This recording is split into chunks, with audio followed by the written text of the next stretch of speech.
తాకట్లో ఉన్న బంగారాన్ని విడిపించి ఆ రోజున మార్కెట్ ధర కట్టి మిగిలిన డబ్బును మీకు అందిస్తుంది కొమ్మూరి గోల్డ్.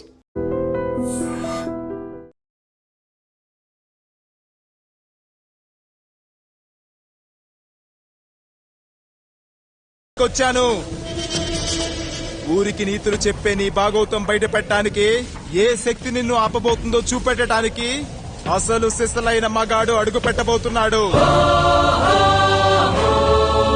ఎవడిని చూడాలంటే మీ నవరంధ్రాలు కళ్ళుగా మారాలో వాడు రాబోతున్నాడు.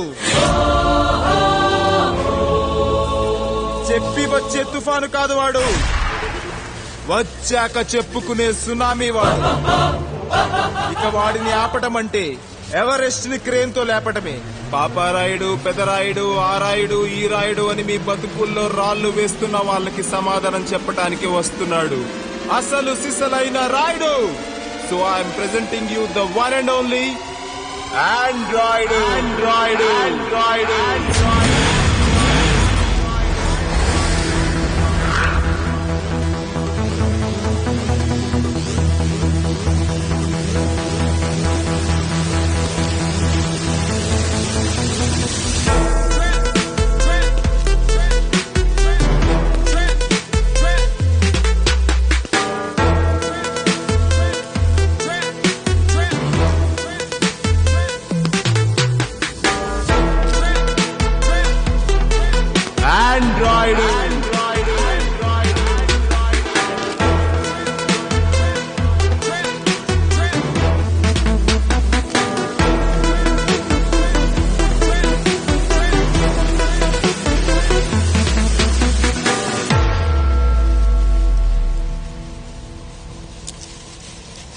అమ్మా,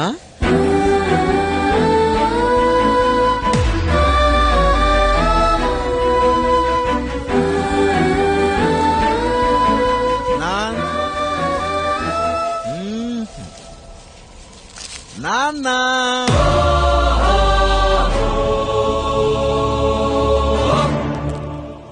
అసలేం జరిగిందో నువ్వు చెప్పమ్మా.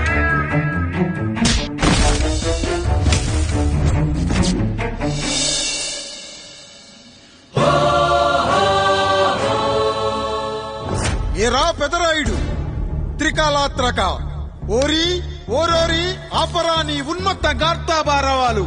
ఎంత మర్వెత్తిచ్చిన నువ్వు మరపునకు రాక హృదయశావిల్యమానములైన నీ మదోన్మాద అపరాధం నా మనోవితలమును రయ్యలు చేయుచున్నవే.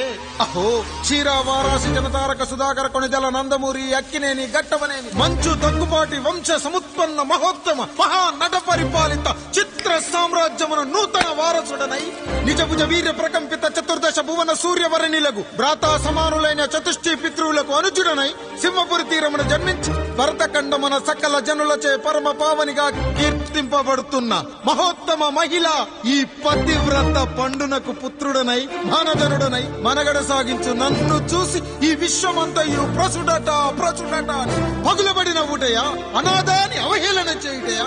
అహో తన సుతులతో దూడగు నన్ను పుత్రుడుగా సంభావింపక సన్మానింపక పితృధర్మ బర్ధచ్చుడై లజ్జా విముక్తుడై ఈ కపట పదరాయుడు నన్నేల వివాసుని సేవలే. అవునులే, అశుద్ధ స్వరూపుడగు రాయణకు ఎగ్గేమి సిగ్గేమి.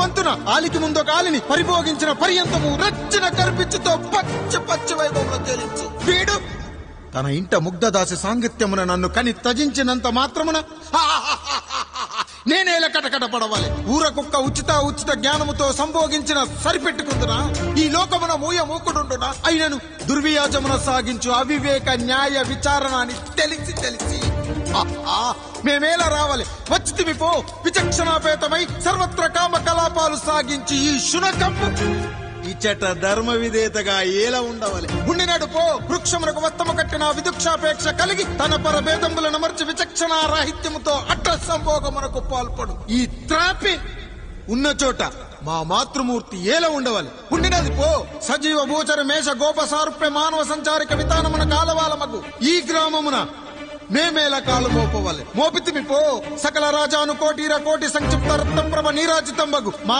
పాదబద్ధములేల అపభ్రమణం చెందవాలి. ప్రతీకారేచ్ఛతో గ్రామమున పాదం మోపిన మమ్మలను ఈ గ్రామ సింహంతో సమరూపిణి అని అనుమానించి అసలు ఇతని జన్మరహస్యమేమన్నా జుగుప్సాభావంతో ఈ జనుల కల్లేలా చూడవలే, నోరేలా వాగవలే, చెవులేలా వినవలే. ఆ విధి హతవిధి ఆ జన్మ శత్రుయేనని అనుమానించుచునే అరుదంచిన మమ్మ అవమాన బడబానా జ్వాలలు దగ్ధమునర్చుచున్నవమ్మా. విముకుని సుముకుని చేసి మమితకు విజయము చేయించిన నీ విజ్ఞాన విశేష విధాదిత్యములు ఏమైనవి తల్లి? రాయుడు కృతావమాన మానసుడనై మానాదిమాన వర్ధితుడనై మర్యాదాపూర్వకముగా అనుటయా లేక ఈ నా జన్మకారకుడైన ఈ నిరక్షర కుక్షుని క్షమించి వదిలేయుట ఇచ్చేయి. కామాంధ వృద్ధులపై పగ సాధించలేమన్న మహోపేక్ష మా పైన వేరొకటి ఏది కర్తవ్యం? మనుటయా వీడంతు చూసుటయా? రాయుడు, నీకు క్షమాభిక్ష పెట్టుటకు మా అంతర్కరణం అంగీకరించటలేదే. ఈనాయందు ప్రవహించు రుధిరము నీదే కదా, నీదే అని విర్రవీగుతున్న ఈ జనం ధనం భోగ వ్యోగం నీ నుంచి అపక్రమించి నిన్ను వివస్థలు గావించి మార్గ పద మధ్యమున సంసర్గ ముగ్ధుడ గావించదను. Pedarayudu, time is over and right time starts now.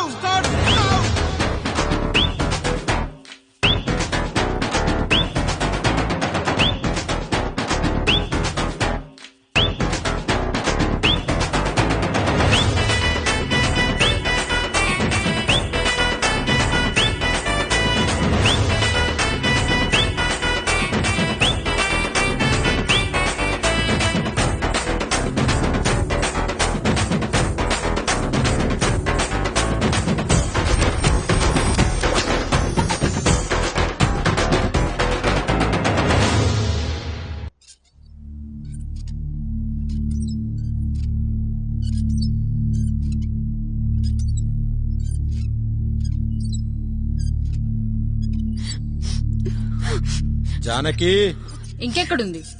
అక్క వెళ్ళిపోయిందండి. పాలక పాలేరుతో అండి. వెళ్లే ముందు ఉత్తరం రాసిచ్చింది, చదవమంటారా? ఏముంది అక్కడ చదవడానికి?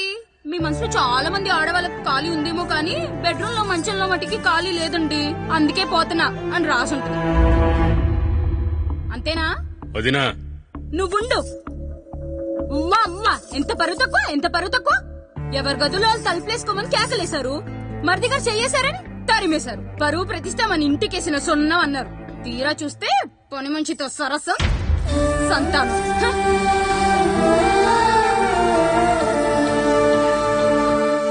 పని చేయించుకొని డబ్బులు ఇవ్వాలి గాని బిడ్డల్నిస్తారని నేనెక్కడా వినలేదమ్మా ఈ చోద్యం. ఇంకా మీరు ఆపుతారా? మీరేంట్రా ఏం మాట్లాడరు? ఏం మాట్లాడాలమ్మా? తమ్ముడు తప్పు చేశాడని పట్టుకుని కొట్టారు. అదే తప్పు ఆయన గారు చేస్తే మాత్రం ఆయన ఒక్క మాట కూడా అనకూడదా?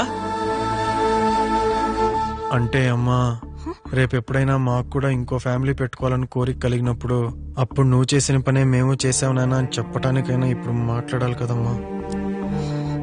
కావాలనుకున్నప్పుడల్లా అమ్మని తెచ్చుకున్న ఆయనకి తమ్ముడికో ఆడతోడు కావాలని తెలీదా? రోజు బట్టలపి స్నానం చేస్తాడు కదా. తమ్ముడు బాగా ఎదిగాడని అర్థం కాలేదా? పని మనిషితో ఆయన చేస్తే శృంగారం, ఆవిడ కూతురుతో నేను చేస్తే వ్యభిచారమా?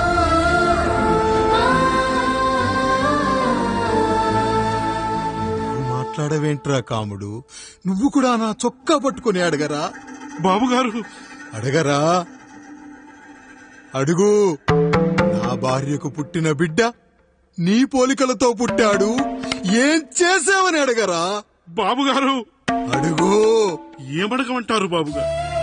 నాకు మీ తమ్ముళ్ళకున్నంత జ్ఞానం లేదు. మా ఇంట్లో ఉండేది నలుగురు, కానీ బాత్రూమ్ లో ఉండేది సబ్బు బిళ్ళ ఒక్కటే. నేను స్నానం చేసిన తర్వాత నా భార్య కూడా ఆ సబ్బుతోనే స్నానం చేస్తుంది. నా భార్య ముట్టుకుందని సబ్బు బిళ్ళ మీద కోపడతామా? ఆ బిళ్ళ కరిగే వరకు, మా మురికి వదిలే వరకు మీరేనయ్యా మా సబ్బు బిళ్ళ. మీ గేదెల్ని కడిగితే తప్పులేని నా పిల్లాని చేతులు మిమ్మల్ని ముట్టుకుంటే మాత్రం తప్పుంటున్నారే. వీళ్ళ ఉద్దేశంలో మీరు మీరు పశువు కంటే హీనమనా? ఏమిటి అన్యాయం? నా వరకు ఆ బిడ్డ నా దేవుడిచ్చిన ప్రసాదం. అది పూజారి ఇచ్చాడా ఇంకోటిచ్చాడా నాకు అనవసరం. అయినా పూజారి పొంగలి పెట్టకపోతే దేవుడి మీద కోపం ఎందుకయ్యా? ఏమో, మా కోసం చెమట చిందించి పనిచేసే ఈ కాముడికి నేను చెమటోడ్చి ఒక బిడ్డను ప్రసాదిద్దామని మీరు అనుకున్నారేమో. ఇందులో కూడా నా మంచే కదయ్యా మీరు ఆశించారు. కానీ వీళ్ళు మీ ఔన్నత్యాన్ని ఎప్పటికీ అర్థం చేసుకోలేరయ్యా, అర్థం చేసుకోలేరు. అయ్యా, ఈ రోజు మీ పెళ్ళాం పాలేరుతో వెళ్లిపోయి ఉండొచ్చు, మీ బిడ్డలు ఈ రోజు మిమ్మల్ని తిట్టొచ్చు, కానీ ఈ కాముడు మిమ్మల్ని ఎప్పుడూ వదిలి వెళ్ళడు. మీ చావును ఈ కళ్ళతో చూసే వరకు మిమ్మల్ని వదిలిపోడయ్యా, వదిలిపో.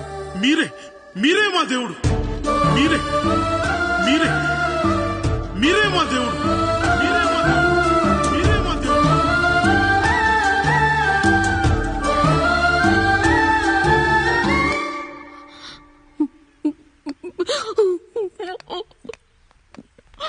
చిన్నయ్య కాఫీ. చిన్నయ్య కాదు, చిన్నోడు. నేను మీ అక్క కొడుకును. నువ్వెందుకు ఏడుస్తున్నావమ్మా? చిన్నోడా, పెద్దయ్య గురించి అలా మాట్లాడకయ్యా. పెద్ద మనిషి, డబ్బుంటే గుడి కట్టాలి, బడి కట్టాలి. వెళ్ళిన చోటల్లా కనిపించిన దానికల్లా బిడ్డలు నెచ్చుకుంటూ పోరు. ప్రతి ఊళ్ళో చెట్లు నాటించడానికి వాడేమన్నా ఆశ కూడా. గుప్పెడంత ఉల్లిని కోస్తేనే కన్నీళ్లు వస్తాయి. బారెడంత నా తల్లి మనసు కోసాడు. వాడి కన్నీళ్లు కాదు, రక్తం రావాలి, వచ్చేలా చేస్తా. మనల్ని ఇంతగా మోసం చేసిన వాడికి ఆస్తి 3 పిల్లలు, నీకు మాత్రం పేదరికం ఒక్కడే. వద్దు చిన్నయ్య, వద్దు చిన్నయ్య.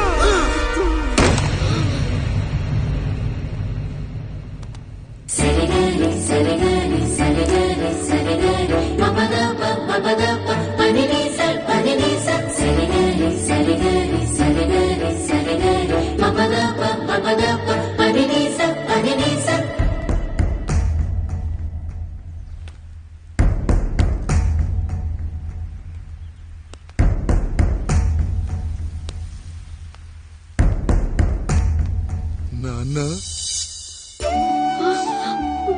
నాన్న. బాబుగారు, బాబుగారు కాదు నాన్న, నేను నీ బాబు నాన్న. మీరు మా పెద్దయ్య బిడ్డ కదయ్యా. కష్టపడి రైతు దుక్కి దున్ని కోత కోస్తే విత్తనాల ఫ్యాక్టరీ వాడొచ్చి ఈ పంట నాది అంటే ఒప్పుకుంటావా నాన్న? ఈ భూమి నీది, ఈ పంట నీది. నేను నీ బిడ్డను నాన్న, నీ బిడ్డను. కానీ ఆ రూపం, ఈ ముఖం ఒక్కడే వాడిది నాన్న. కింద బాడీ చూడు, ఇద్దరం ఒకేలా లేవు.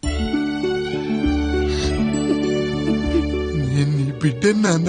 బాబు, నాన్న, బాబు, నాన్న, ఒక్కసారి నన్ను ఎత్తుకో నాన్న.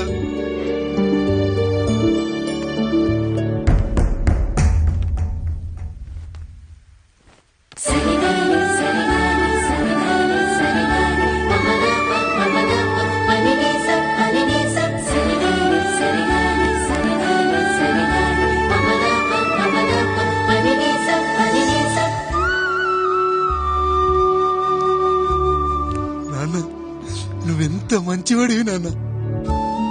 ఒకడు వాడిన టూత్ బ్రష్ నే ఎవ్వడూ చేత్తో పట్టుకోడు. అలాంటిది నువ్వు నోట్లో పెట్టుకుని తిరుగుతున్నావు. అమ్మ ఎంత అదృష్టవంతురాలు నాన్న, ఎంత అదృష్టవంతురాలు. చాలు బాబు, ఇది చాలు. చాలదు నాన్న, ఆ రాయుడు లెక్కేంటో తేలుస్తా. మన కుటుంబాన్ని ఇంత క్షోభ పెట్టిన ఆ రాయుడిని వదలనానా, వదలా. వాడంతేదో చూస్తా.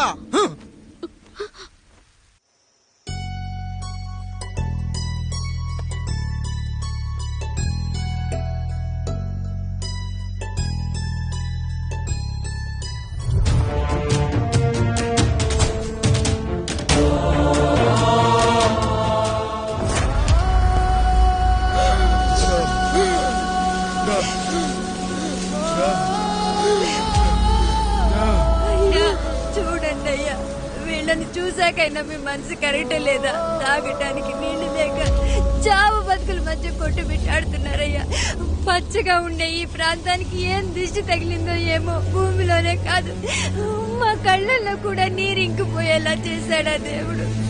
ఇకంత మీ చేతుల్లోనే ఉందయ్యా. చూడమ్మా, వర్షాలు లేక కరువుతో రాష్ట్రం కష్టాన్ని కూడా అరువు తెచ్చుకుని బతుకుతుంది. నా కాళ్ళ మీద పడితే ఏమీ రాదు, పైనుండి వర్షం పడాలి. అయ్యా మినిస్టర్ గారు, మీరైనా ఏదో ఒకటి చెయ్యండి అయ్యా. నేనేం చేయనమ్మా, ఇక దేవుడే మిమ్మల్ని కాపాడాలి. ఎవడొస్తాడో మిమ్మల్ని కాపాడడానికి. ఎన్నాళ్ళు అడుగుతారా ఎవడొస్తాడు, ఎప్పుడొస్తాడు, ఎక్కడి నుంచి వస్తాడు అని? పేదవాడికి కష్టం వచ్చినప్పుడల్లా ఇదే మాట.